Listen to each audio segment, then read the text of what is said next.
একবার একটা গ্রামে একটি দুষ্টু বানর ছিল। তার নাম ছিল বাবলু।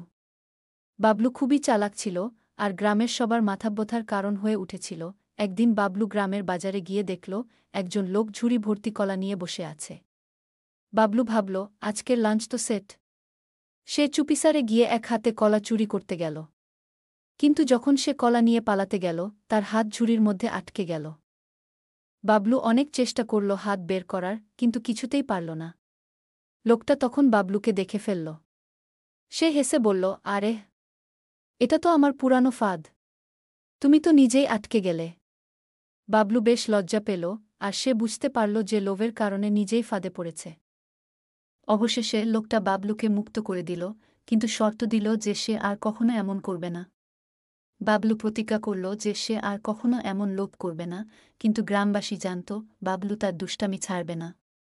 এরপর থেকে বাবলু কোনো জিনিস চুরি করার আগে দুইবার ভাবত, কারণ তার মাথায় সবসময় সেই ঝুড়ির ফাঁদটা ঘুরঘুর করত। বাবলুর জীবন চলছিল বেশ মজার। তবে সেই ঘটনার পর সে একদিন ভাবল, আমার তো একটু সতর্ক থাকা উচিত, কিন্তু বাবলু তো বাবলুই। সে বেশিদিন শান্ত থাকতে পারল না। একদিন গ্রামের মন্দিরে প্রসাদ বিতরণ হচ্ছিল।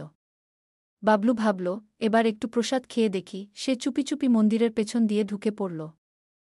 কিন্তু প্রসাদের কাছে পৌঁছানোর আগেই সে দেখল একজন সাধু তার দিকে তাকিয়ে হাসছেন।